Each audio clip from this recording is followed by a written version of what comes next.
السلام علیکم۔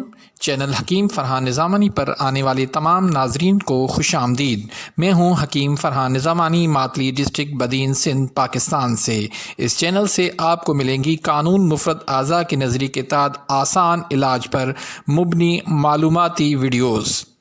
نئے آنے والے ناظرین جنہوں نے ابھی تک میرے اس چینل کو سبسکرائب نہیں کیا وہ جلدی سے سبسکرائب کر دیں اور ساتھ میں بیل آئیکن کے بٹن کو پریس کر دیں تاکہ میری ہر آنے والی ویڈیوز کا نوٹیفیکیشن آپ کو فوری طور پر مل جائے۔ اور جنہوں نے سبسکرائب کر لیا ہے وہ لائک کریں، شیئر کریں اور ویڈیوز کے کمنٹس دیجئے کہ یہ ویڈیو آپ کو کیسی لگی۔ پلیز ویڈیو کو کمپلیٹ دیکھا کریں تاکہ آپ کو معلومات مطلوبہ معلومات صحیح طریقے سے مل سکے۔ السلام علیکم ورحمۃ اللہ وبرکاتہ۔ میں ہوں حکیم فرحان نظامانی۔ آج جس ٹاپک پہ میں بات کرنے لگا ہوں وہ ہے کینسر۔ کینسر کا نام سنتے ہی ہمارے ذہن میں فوراً یہ بات آ جاتی ہے کہ کینسر وہ مرض ہے جس کا علاج نہیں ہے۔ حالانکہ اس طرح بالکل نہیں ہے۔ اللہ رب العالمین نے کوئی دنیا کا ایسا مرض پیدا نہیں کیا جس کے علاج نہ ہو۔ فرمان رسول ہے، احادیث رسول سے یہ بات ثابت ہے کہ آپ نے فرمایا کہ اللہ نے ایسی کوئی بیماری پیدا ہی نہیں کی جس کا علاج نہ ہو۔ تو علاج تو دنیا کے اندر موجود ہے، لیکن جب ہمارے پاس زیادہ تر ایلوپیتھی چلتی ہے تو ایلوپیتھی کے اندر اس کا کوئی علاج نہیں ہے، تو ہم بھی یہی سمجھتے ہیں کہ شاید کینسر کا علاج ہے ہی نہیں۔ ایسا بالکل نہیں ہے۔ اللہ کے فضل کرم سے ہم قانون مفرد اعضاء کے ذریعے مریضوں کا علاج کرتے ہیں۔ کینسر چاہے کسی بھی قسم کی ہو، ہم اس کا علاج بآسانی کرتے ہیں اور کامیاب علاج کرتے ہیں۔ اللہ کے فضل کرم سے لوگوں کو شفا بھی ملتی ہے۔ تو ناظرین، کینسر جو ہے وہ چاہے کسی بھی قسم کی ہو، اگر اس کی تقسیم ہم اس انداز سے کریں گے کہ ان کی کیفیاتی سبب کیا ہیں، ان کے نفسیاتی سبب کیا ہیں اور ان کا عضوی سبب کیا بنتا ہے، تو ہم بآسانی کینسر کا علاج کرنے میں کامیاب ہو جاتے ہیں۔ تو نفسیاتی سے مراد جذبات ہیں۔ اب جذبات کس طرح کے ہیں؟ جیسے لذت و خوشی کے جذبات ہوتے ہیں، غم و غصے کے جو ہے وہ اظہار ہوتا ہے، اور اسی طرح خوف و ندامت ہوتا ہے۔ ان کو ہم کہتے ہیں نفسیاتی اسباب۔ جب ان کے اندر تیزی آ جاتی ہے تو پھر بیماری آ جاتی ہے، اور وہ بیماری بڑھتے بڑھتے جا کے کینسر تک بھی پہنچ جاتی ہے۔ دوسرا جو سبب ہے وہ ہے عضوی۔ عضوی سے مراد یعنی کہ اللہ نے جو اعضائے رئیسہ 3 بنائے ہیں، دل، دماغ، جگر، تو ان کی خرابی سے کینسر پیدا ہوتی ہے۔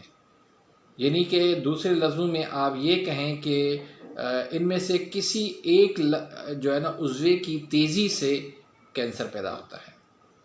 اگر دل کی تیزی سے کینسر پیدا ہو تو اس کو ہم کہیں گے کہ یہ جو ہے وہ کینسر عضلاتی کینسر اس کو ہم کہیں گے۔ اگر جگر کی تیزی سے جو کینسر بنتا ہے تو اس کو ہم کہیں گے کہ یہ غدی کینسر ہے۔ اور اسی طرح سے اگر دماغ کی تیزی سے جو کینسر بنتا ہے اس کو ہم اعصابی کینسر کہیں گے۔ تو ناظرین، یہ ہے عضوی سبب اس کا۔ پھر کیفیاتی سبب سے بھی اس کے اندر اس کا بھی اس میں عمل دخل ہوتا ہے۔ جیسے ماحول کی کیفیت ہوتی ہے، بعض اوقات ماحول کے اندر خشکی کی زیادتی ہو جاتی ہے، بعض اوقات جو ہے وہ گرمی ہو جاتی ہے، اور بعض اوقات جو ہے وہ تری ہو جاتی ہے یا سردی ہو جاتی ہے۔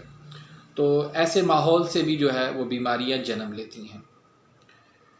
اب جب لذت و مسرت جب یہ بڑھتی ہے تو دل کی تیزی ہو کر تیزابیت، سودا، ایسیڈیٹی، گیس، ری، یہ جو ہے وہ جب تیزی اس کے اندر آ جاتی ہے، یہ بڑھتی ہیں، تو خشکی بڑھتی ہے، اس سے خلیات کے اندر جو ہے نا وہ خرابی پیدا ہو کر اس میں جراثیم پیدا ہوتے ہیں اور وائرس پیدا ہوتے ہیں اور وہ ٹیومر کی شکل اختیار کر لیتے ہیں، جس کو ہم کینسر کہتے ہیں۔ تو اس کا تعلق جو ہے وہ دل کی تیزی سے ہے، یعنی یہ جو مرض جب ہوتا ہے اس کیفیت کے اندر، تو وہ ہم سیدھا کہہ سکتے ہیں کہ یہ جگر کی تیزی ہے اور غدد کی کمزوری ہے، یعنی جگر کی کمزوری ہے۔ تو اس کا ہم علاج کس طرح کریں گے کہ ہم غدد کو، جگر کو ہم تیز کریں گے، کیونکہ جب غدد کو تیز کریں گے تبھی جو ہے وہ ڈیڈ جو خلیات ہوتے ہیں، ڈیڈ جو سیل ہوتے ہیں جس سے ٹیومر بنتے ہیں، ان کو وہ جگر تیزی سے دھکیل کے باہر کرتا ہے۔ اگر جگر کے اندر سستی ہو جاتی ہے، جگر کمزور ہو جاتا ہے، پھر ہی یہ ٹیومر وہاں پر بنتے ہیں۔ تو جگر کو تیز کرنے کے لیے ہم وہ غذا دیں گے جس سے جگر تیز ہو، یعنی جو گرم غذا ہو اور خشک غذا۔ گرم خشک غذا جو ہے ہم دیں گے تو اس سے انشاءاللہ اللہ کے فضل کرم سے دل کی تیزی سے پھیلنے والا کینسر وہ آسانی سے ختم ہو جاتا ہے۔ اب دل کی تیزی سے جو کینسر پیدا ہوتے ہیں اس کے اندر جو ہے وہ ایک تو جبڑے کا کینسر ہوتا ہے جس کو ہم ماؤتھ کینسر کہتے ہیں، اس کے علاوہ گلے کا کینسر بھی جو ہے وہ اس کو بھی ہم عضلاتی کینسر کہتے ہیں، اور اسی طرح پھر رسولیاں بنتی ہیں جسم میں مختلف جگہوں پر اور ٹیومر بنتے ہیں مختلف جگہوں پر، تو یہ بھی جو ہے تقریباً عضلاتی کینسر ہی ہوتا ہے۔ تو ان کا ہم علاج کریں گے غدد کو تیز کرنے سے۔ غدد کو تیز کرنے سے جو ہمارے حکیم حضرات ہیں، قانون مفرد اعضاء کو سمجھتے ہیں، وہ اچھی طرح سے جانتے ہیں کہ جگر کو کس طرح تیز کرتے ہیں اور اس کا کس طرح ہم علاج کریں گے۔ تو اس میں آپ جو ہے وہ 4 ملین کا نسخہ ہے، اور اس میں آپ اکسیر جدید کا نسخہ ہے اور حب سلاطین کا نسخہ ہے، اسی طرح مکوی خاص کا نسخہ ہے اور تریاک تبخیر کا نسخہ ہے۔ یہ جو نسخے آپ اس میں استعمال کریں، اللہ کے فضل کرم سے انشاءاللہ اس کا کینسر جو ہے وہ آسانی سے ختم ہو جائے گی۔ پھر دوسری کینسر کے طرف ہم آتے ہیں، وہ ہے کہ جب ماحول کے اندر، نفسیات کے اندر جب غم و غصہ بڑھتا ہے تو اس سے جگر تیز ہو جاتا ہے۔ جگر تیزی سے جو ہے وہ صفرا زیادہ بنتا ہے، اور وہ صفرا جو ہے وہ جمع ہو کے جو ہے وہاں پر جو ہے وہ ورم پیدا ہوتا ہے، اور ورم کے بعد جو ہے اس میں وہ کینسر کی شکل اختیار کر لیتا ہے، کیونکہ اس میں غدود ناقلہ جو ہے وہ کمزور ہوتا ہے، غدود ناقلہ جو ہے نا بالکل بند ہوتا ہے، غدود جاذبہ کی تیزی ہوتی ہے، تو اس وجہ سے یہاں پر ٹیومر بنتے ہیں، یہاں پر کینسر بنتے ہیں۔ تو اس کا علاج بھی بالکل آسان ہے کہ ہم غدود ناقلہ کو ہم تیز کریں گے تو بآسانی اس کا ہم کینسر کا اس کا علاج کر سکتے ہیں۔ اس میں کینسر کس طرح کے ہوتے ہیں؟ مثلا اس میں جگر کا کینسر ہوتا ہے، بریسٹ کینسر ہوتا ہے، پیٹ میں رسولی ہوتی ہے، آنتوں کا کینسر ہوتا ہے، اس طرح کے کینسر اس میں ہو سکتے ہیں۔ لیکن اس کی بھی جو ہے وہ تشخیص کرنا لازمی ہے، اس کو پہچاننا لازمی ہے کہ یہ کس ٹائپ کا کینسر ہے۔ اس کے لیے آپ جو ہے وہ نبض کا سہارا لیں، اس میں نبض سے آپ کو معلوم ہوگا کہ یہ اس میں کون سی تحریک ہے، کس طرح کے عضوے کے اندر تیزی ہے اور کس طرح کا عضوہ جو ہے وہ کمزور ہے، تو اس سے اچھی طرح سے تشخیص کر کے پھر ہی جو ہے آپ اس جگہ تک پہنچیں گے کہ اس کو کس ٹائپ کی کینسر ہے، کون سی کینسر ہے، اس کا علاج کیا ہے۔ اس کے بعد آتے ہیں کہ جب ماحول کے اندر ایسا ماحول ملتا ہے جس میں جو ہے وہ ندامت اور خوف جو ہے وہ کیفیت بڑھتی ہے، تو اس میں اعصاب کے اندر تیزی آتی ہے، دماغ کے اندر تیزی آتی ہے۔ تو دماغ کے اندر جب تیزی آتی ہے تو اس میں جو ہے دل کے اندر تسکین ہو جاتی ہے، غدد جو ہے جگر کمزور ہو جاتے ہیں تو اس میں پھر وہ ٹیومر اور رسولیاں وغیرہ بنتی ہیں، اس سے اور وہ جو ہے کینسر کی شکل اختیار کرتی ہے۔ تو اس کے لیے بھی ہم وہی طریقہ اپنائیں گے کہ اس میں ہم جب دماغ کی تیزی ہے تو ہم جگر جو ہے نا اس میں دل کی کمزوری ہوتی ہے، ایسے افراد کا جو ہے وہ آپ دیکھیں کہ دل ڈوبتا ہوگا، دل میں جو ہے ڈر اور خوف کی کیفیت ہوگی، اور نیند ان کی جو ہے نا بالکل غائب ہو چکی ہوگی، نیند بہت کم آتی ہوگی، درد جو ہے وہ بہت زیادہ ہوگی۔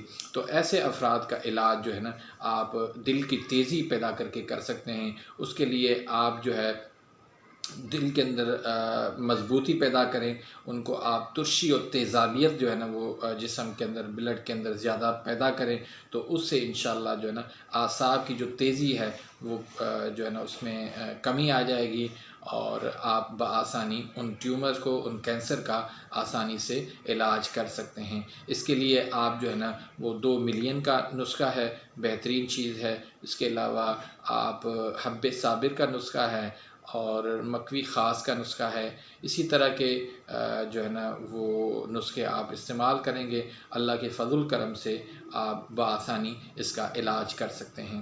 اب آپ سوال کریں گے کہ آپ نے اتنا کچھ بتا دیا، معلومات دے دی، لیکن آپ نے نسخے نہیں بتائے۔ تو محترم، یہ نسخے جو ہے نا وہ کوئی عام بندے کے لیے نہیں ہیں، یہ کینسر کا مرض ایسا ہے کہ اس کو بہت زیادہ سمجھ کے پھر اس کا علاج کریں گے تو ہی کامیابی ہوگی، ورنہ یہ ہوتا ہے کہ دوسرے حکیم جو ہے نا ان کے پاس نسخے پرانے سے پڑے ہوتے ہیں، تو وہ کسی بھی قسم کا مرض کینسر ہو تو ان کو وہ نسخے دے دیتے ہیں، اور جواباً پھر اس میں اس کا رد عمل یہ ہوتا ہے کہ اس کو بجائے فائدے کے مرض بڑھتا جاتا ہے، کیونکہ مریض کی جو ہے نا وہ تشخیص جو ہے نا وہ درست نہیں کی گئی۔ تو جب آپ مریض کی درست طریقے سے تشخیص کریں گے کہ کون سے عضوے کے اندر تیزی ہے اور کون سے عضوے کے اندر کمزوری ہے، پھر ہی آپ جو ہے نا اس کا علاج درست کر سکیں گے، اور یہ ایک اچھا طبیب جو ہے نا وہ کر سکتا ہے، ورنہ ویسے نسخے جو ہے نا وہ اس کے لیے بہت زیادہ نقصان دے سکتے ہیں مریض کے لیے۔ اب آتے ہیں ہم ایلوپیتھی کی طریقہ علاج کی طرف۔ تو ایلوپیتھی کے اندر اس کا طریقہ علاج کیا ہے؟ تو جتنے بھی کینسر ہیں، جتنے بھی اس میں علاج ہوتا ہے تو ان کو ایک ہی طریقے سے علاج کیا جاتا ہے، یعنی یا تو ان کا آپریشن ہوتا ہے، یا پھر کیمو تھراپی ہوتا ہے، یا ریڈیشن ہوتا ہے، چاہے کینسر کوئی بھی ہو۔ تو اس میں یہ ہوتا ہے کہ کسی مریض کو تو تھوڑا بہت فائدہ ہو جاتا ہے، لیکن اکثر مریض جو ہے اپنی زندگیوں سے ہاتھ دھو بیٹھتے ہیں۔ اب میرے پاس مریض آتے ہیں روزانہ، اللہ کے فضل و کرم سے میرے پاس بہت ایسے مریض آتے ہیں جو ڈاکٹروں سے مایوس ہو کر میرے پاس آتے ہیں، اور اللہ کے فضل و کرم سے ان کا میں علاج کرتا ہوں، اور کامیابی سے اللہ کے فضل و کرم سے ان کا علاج ہوتا ہے۔ لیکن ایسے مریض جن کو کیمو تھراپی لگ چکا ہوتا ہے یا ریڈیشن لگ چکے ہوتے ہیں، اور ان کا اسٹیج جو ہے نا وہ جا کر لاسٹ اسٹیج تک بات پہنچتی ہے، تو ایسے علاج سے پھر میں ان سے معذرت ہی کرتا ہوں کہ آپ کا پھر علاج، یا کوئی اگر زیادہ کہتا ہے تو پھر ان کو تھوڑی بہت دوا دے دیتا ہوں، لیکن کہنے کی بات یہ ہے کہ بہت دیر ہو چکی ہوتی ہے۔ تو محترم ناظرین، ایلوپیتھی کے اندر اس کا کوئی علاج درست نہیں ہے۔ اگر آپ بغیر علاج کے، بغیر دوائی کے، آپ ہو سکتا ہے کچھ وقت آپ گزار لیں، لیکن اگر آپ نے کیمو تھراپی کروایا، ریڈیشن کروایا، تو پھر مریض کا بچنا ناممکن ہو جاتا ہے۔ تو اپنی دعاؤں میں یاد رکھیے گا، اس ویڈیو کا جو ہے نا آپ فیڈ بیک دیجیے گا کہ یہ آپ کو کیسی لگی، اپنی رائے کا اظہار کمنٹس کے اندر ضرور دیجیے گا۔ اس ویڈیو کو آپ شیئر کیا کریں، اور اگر آپ نے ابھی تک میرے اس چینل کو آپ نے جو ہے وہ سبسکرائب نہیں کیا تو پلیز سبسکرائب کر دیجیے۔ اپنی دعاؤں میں یاد رکھیں۔ اللہ حافظ۔